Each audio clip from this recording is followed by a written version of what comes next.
அவருக்கு குறையேதுமில்லை. நம் ஆண்டவராகிய இயேசு கிறிஸ்துவின் அன்பும் அருளும் அமைதியும் மகிழ்ச்சியும் உங்கள் அனைவரோடும் இருப்பதாக. அன்பிற்கு பிரியமுள்ள சகோதர சகோதரிகளே, இன்றைய நாளினுடைய நற்செய்தி வாசகம் தம் சிலுவையை சுமக்காமல் என்னை பின்பற்றுவோர் என்னுடையோர் என கருதப்பட தகுதியற்றோர் என்கிறது இறைவார்த்தை. இங்கு அமர்ந்து கொண்டிருக்கிற நம் எல்லோரிடத்திலும் சிலுவைகள் உண்டு. எல்லோரிடத்திலும் சிலுவைகள் உண்டு. நாம் எல்லோரும் ஏதோ ஒரு விதத்தில் ஒரு சிலுவையை சுமந்து கொண்டுதான் இருக்கிறோம். அது என்ன சிலுவை என்பதை நாம் ஒவ்வொருவரும் உணர்ந்திருக்கிறோம். அந்த சிலுவைகளை ஆண்டவரிடத்தில் இந்த நாளில் ஒப்புக் கொடுக்க இறை வழிபாடு நமக்கு அழைப்பு தருகிறது. துறவிகளாக இருக்கின்ற எங்களிடத்தில் சிலுவைகள் இல்லையா? துறவரமே ஒரு சிலுவைதான். துறவர வாழ்வு என்பது ஒரு சிலுவையின் வாழ்வு. ஆனால் அந்த சிலுவையை தியாகத்தோடு சுமக்கும் போது, தியாக உள்ளத்தோடு அந்த சிலுவையை கடவுளுக்கு அர்ப்பணமாக்குகிற போது இந்த துறவர வாழ்வு அர்த்தம் பெறுகிறது. இல்லற வாழ்க்கையில் சிலுவைகள் இல்லையா?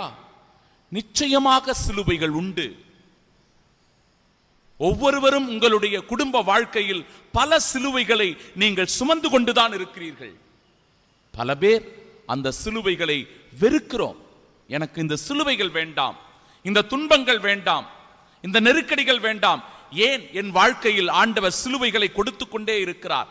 தாங்க முடியாத, சுமக்க முடியாத பாரமான சிலுவைகளை என் வாழ்வில் நான் ஏன் சுமக்க வேண்டும் என்கிற கேள்வியும் நம்பிக்கையின்மையும் நம் வாழ்க்கையில் வரும்.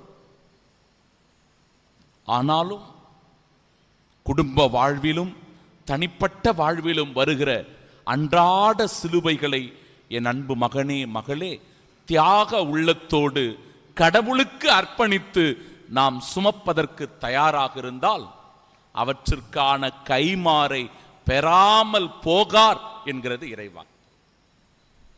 முதல் செய்தி இதுதான். சிலுவைகளை சுமப்பதற்கு நாம் தயாராக இருந்தோம் என்றால், அந்த சிலுவைகளை தியாகம் என்று ஏற்றுக்கொண்டோம் என்றால், அந்த தியாகத்தின் அடையாளமாய் அதை கடவுளுக்கு அர்ப்பணம் செய்கிறோம் என்றால், சகோதரனே, சகோதரியே, அவற்றிற்கான கைமாறு நிச்சயமாய் நமக்கு உண்டு.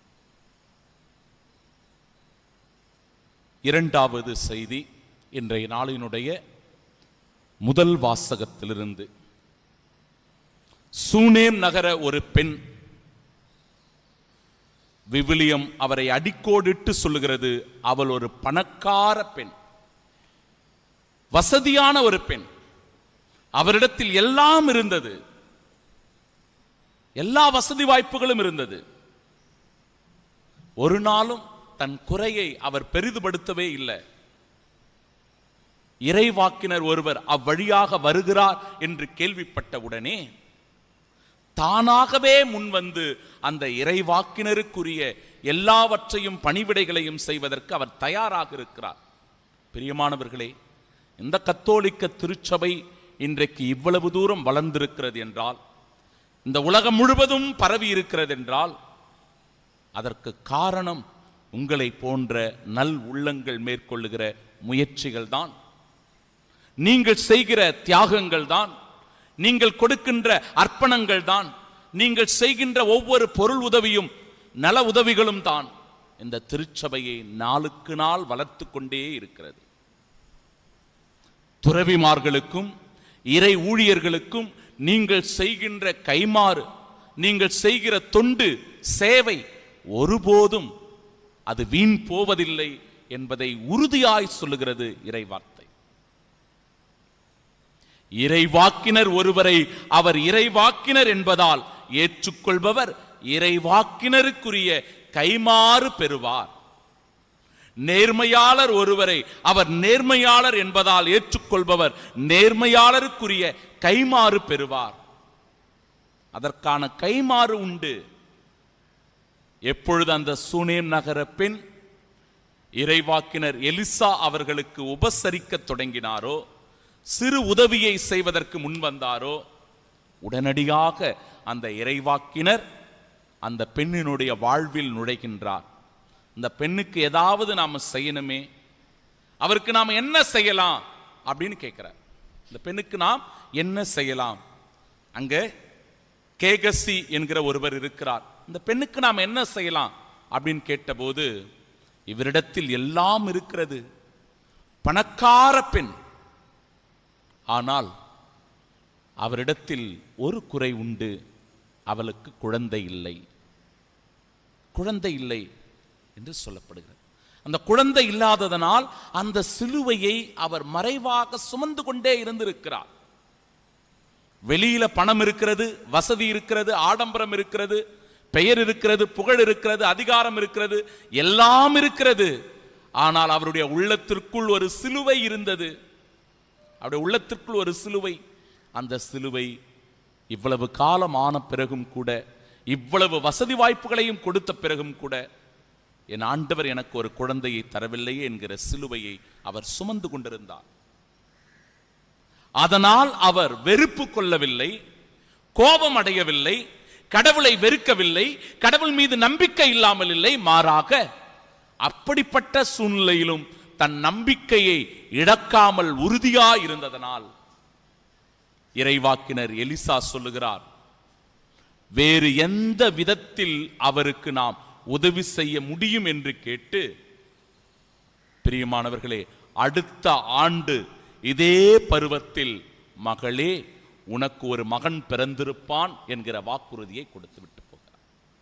கைமாறு பெறுவது, சிலுவையை தியாக உள்ளத்தோடு அர்ப்பணம் செய்கிற போது, சுமப்பதற்கு தயாராக இருக்கிற போது, இத்தகைய கைமாறை அந்த சூனேம் நகர பெண் பெற்றுக் கொள்ளுகிறார்.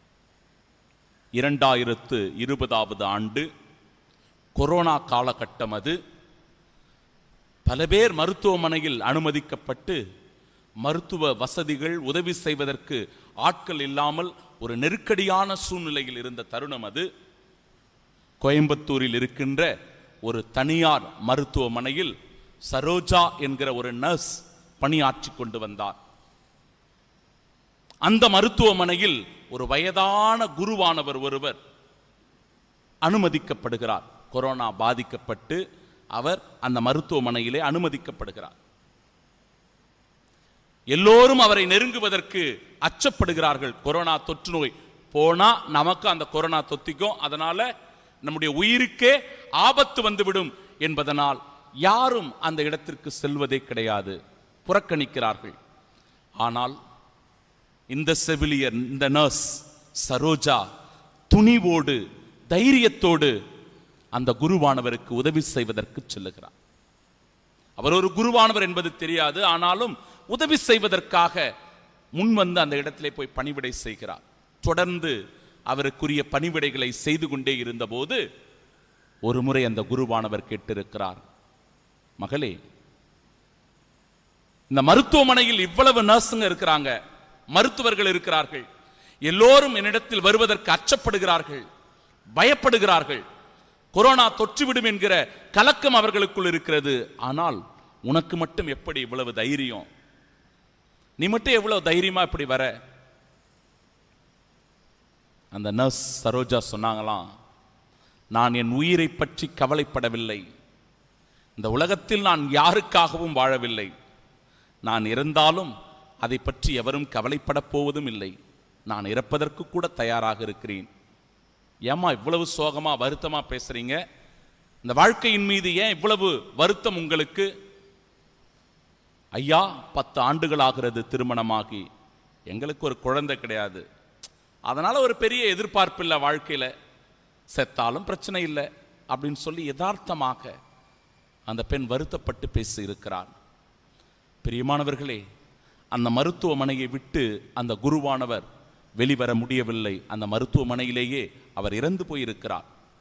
ஆனாலும் மகளே, நான் செய்த புண்ணியங்கள், நான் நிறைவேற்றிய திருப்பலி, நான் ஒரு கத்தோலிக்க குருவானவர், அது உனக்கு ஆசீர்வாதத்தை அருளை கொண்டு வருவதாக என்று சொன்னதின் பேரில் சரோஜா கருவுற்றால், ஒரு குழந்தையை பெற்று தாயானால் இன்றைக்கு ஒரு சாட்சியாக அவர் நிற்கிறார். கைமாறு பெறாமல் போகார்.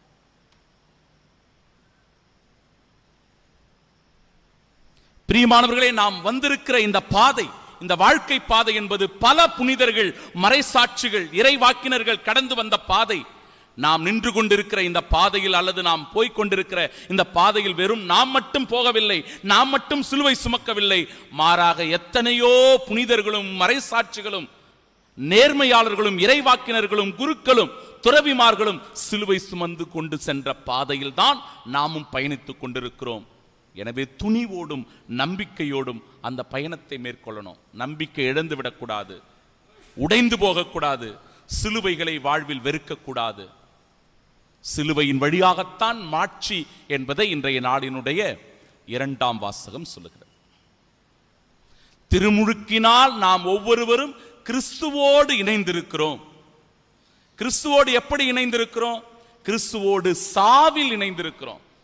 அவருடைய சாவில் நாம் ஒவ்வொருவரும் இணைந்திருக்கிறோம். அப்படி என்றால் நிச்சயமாக நம் எல்லோருக்கும் ஒரு நாள் மரணம் வரப்போவது உண்மை. என்றைக்கு எப்படி நாம் இறக்கப் போகிறோம் என்று தெரியவில்லை. மரணம் என்பது உறுதியான ஒன்று. கிறிஸ்துவோடு நாமும் அவருடைய இறப்பில் பங்கு பெறப் போகிறோம். ஏன் இந்த இறப்பு என்றால் பாவத்தின் விளைவு.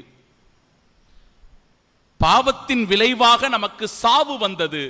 எனவே இந்த சாவை ஆண்டவர் இயேசு கிறிஸ்து ஏற்றுக்கொண்டார். அவர் பாவம் செய்யாமல் இருந்தாலும், பாவத்தை அவர் தொடாமல் இருந்தாலும் கூட சாவு அவரை தீண்டியது. ஏனென்றால் நம் பாவத்தின் பொருட்டு, நம்மை பாவத்திலிருந்து மீட்கும் பொருட்டு அவர் ஒரே ஒரு முறை இறந்தார் என்கிறது இன்றைய நாளின் இறைவார்த்தை. அவர் பாவத்தின் பொருட்டு இறந்தார். நாமும் பாவத்தின் பொருட்டு இறக்கப் போகிறோம். ஆனால் ஆண்டவர் இயேசு கிறிஸ்து அந்த பாவத்திலிருந்து மீட்டதினால் நாம் ஒவ்வொருவரும் கிறிஸ்துவின் பொருட்டு உயிர்ப்பின் சாட்சிகளாக இருக்கப் போகிறோம். நிலை வாழ்வை உரிமையாக்கிக் கொள்ளப் போகிறோம் என்பதே 2ஆம் வாசகம் சொல்லுகிற நம்பிக்கை.